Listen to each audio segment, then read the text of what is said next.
You might think you're eating enough protein, but are you actually getting 30 grams at every meal? Because here's the truth.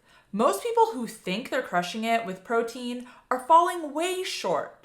And it's one of the biggest reasons they're still tired, hungry 2 hours later, and stuck with stubborn blood sugar issues. And I get it. 30 grams sounds like a lot, until you see what that actually looks like on a plate. It's way more doable than you might think if you eat the right foods. So in today's video, I'm going to be showing you exactly what 30 grams of protein per meal looks like with real food examples. I'm going to break down why animal protein is superior for blood sugar and metabolism, and give you some super simple ways to hit your protein goals without overthinking it. I'm Kait, a nutritionist who has helped hundreds of clients stabilize their blood sugar and reverse insulin resistance naturally, without calorie counting or eating rabbit food. We eat well over here, don't you worry. Now, I'm sure you've probably heard people talk about how important protein is, but not many people are talking about the why, and why 30 grams is that magic number. When it comes to building muscle, balancing blood sugar, and keeping cravings away, 30 grams is what you want to aim for. Let me explain why. When you eat protein, your body breaks it down into amino acids. Those are the building blocks your body uses to repair muscles, support your immune system, make hormones, and even keep your hair and nails healthy. But here's the catch. To actually trigger protein synthesis, which is the process that repairs and builds muscles, you need a minimum amount of amino acids in one sitting. And research shows that that threshold is 30 grams or more. Now, if you're only getting 10 to 15 grams per meal, like a lot of people are, if you're only eating 2 eggs at breakfast and that's your only protein source, that's only about 10 to 12 grams. That might keep you from feeling hungry for a bit, but it's not enough to flip the muscle building switch. It's like flicking a light switch halfway. Nothing happens. Maybe a little flicker, but not what you want. And this matters so much more as we age, or if we're dealing with insulin resistance, as most people are. Because as we get older or metabolically compromised, our bodies become less efficient at using protein.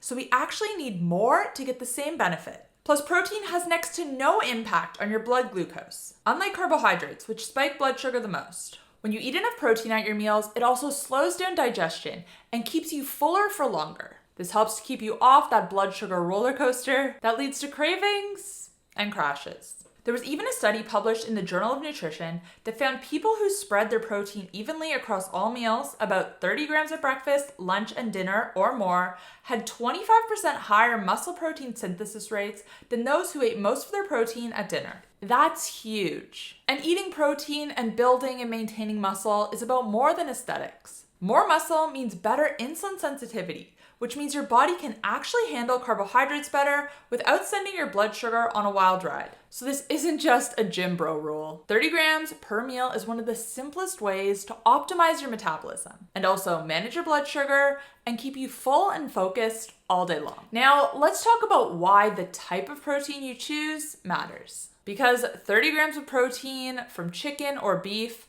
is not the same as 30 grams of protein from lentils. Animal protein is what we call complete protein. It has all 9 essential amino acids your body needs in the right ratios, and it's highly bioavailable, meaning your body can actually absorb and use almost all of it. Compare this to plant protein sources, like beans, lentils, or even quinoa. These are incomplete protein sources, they're lower in leucine, which is key for muscle protein synthesis, and they're less bioavailable. That means you're not getting the same metabolic benefits, even if the label says there's 20 grams of protein. And here's the kicker. Most plant sources of protein are actually higher in carbohydrates. For example, to get 30 grams of protein from chickpeas, you're also eating about 75 grams of carbohydrates. That's a blood sugar spike waiting to happen, and especially if you're insulin resistant. But when you get the same 30 grams from something like eggs, beef, or salmon, you're getting pure protein and healthy fats. No hidden glucose surge, and no extra insulin dump. And that matters a lot if your goal is to reverse insulin resistance. Or even if your goal is to just have more energy throughout the day and have fewer cravings and hunger. So yes, you can get protein from plants, but I wouldn't rely on them as a protein source, especially if your goals are stable blood sugar, building lean muscle, and improving metabolic health. Animal protein is the more efficient and effective choice. Now, let's get into the reason you probably clicked on this video. What 30 grams of protein actually looks like. Let me show you some real life examples. Let's start with meat. 3.5 ounces of chicken breast, 4.2 ounces of beef mince, 4.6 ounces of sirloin steak, 3.5 ounces of turkey breast, or 5 ounces of pork chop. And then seafood. 4.6 ounces of salmon, 1 can of tuna, make sure it's in spring water, 2 small cans of sardines, 5.3 ounces of prawns or shrimp, or 5.6 ounces of cod. To get 30 grams of protein from eggs, you have to have either 5 whole eggs or 10 egg whites. Now, if the sound of 5 eggs or 10 egg whites is a bit off-putting to you, don't worry, you can always pair protein sources.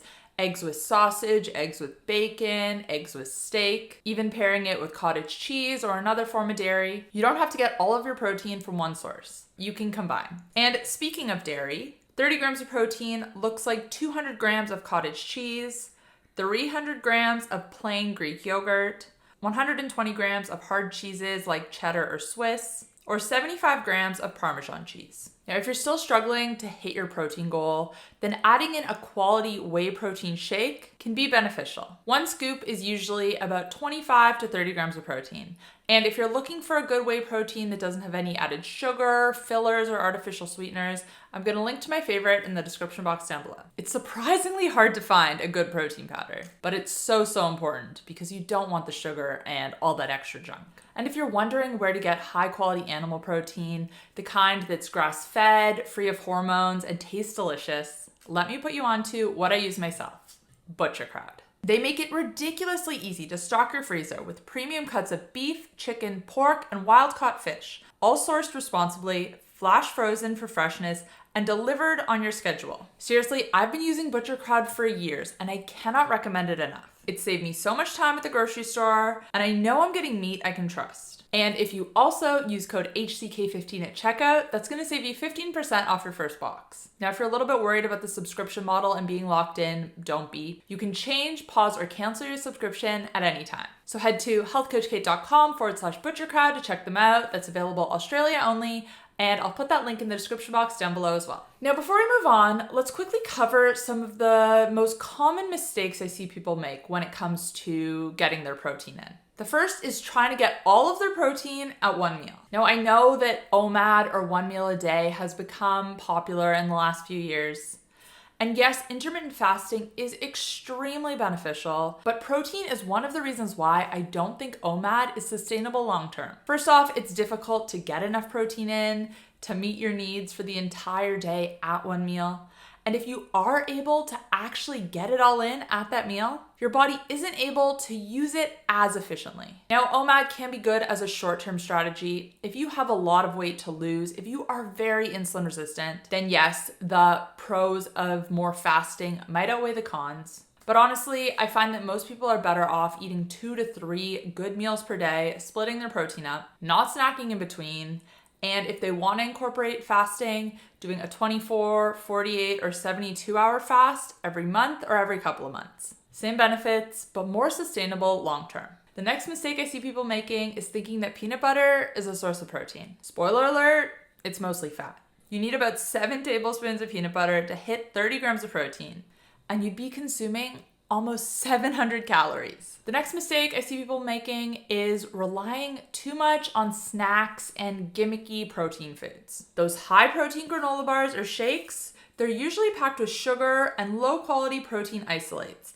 that don't digest well. Stick to real food or a quality whey protein powder to get your protein. And the fourth one is underestimating portion sizes. Most people think they're eating more protein than they are, especially with things like yogurt, eggs, or beef. And that's why I really wanted to outline in today's video what 30 grams actually looks like. So if you're making any of these mistakes, don't stress. All of them are an easy fix. But now let's make this a little bit more practical. How do you actually hit 30 grams at every meal without turning your life upside down? Here are some of my go-to tips. The first one is to double up at breakfast. If you usually have eggs for breakfast, add in another protein source, like some sausages, leftover steak, or chicken. Or mix an unflavored collagen powder into your coffee.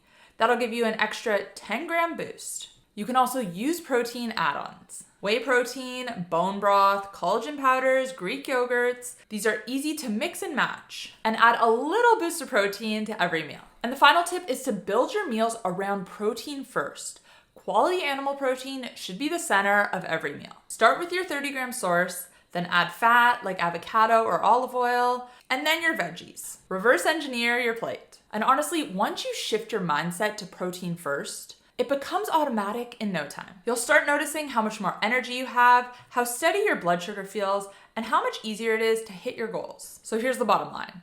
30 grams of protein at every meal is an absolute game changer for so many aspects of your metabolic health and your overall health. And it's not just about muscle.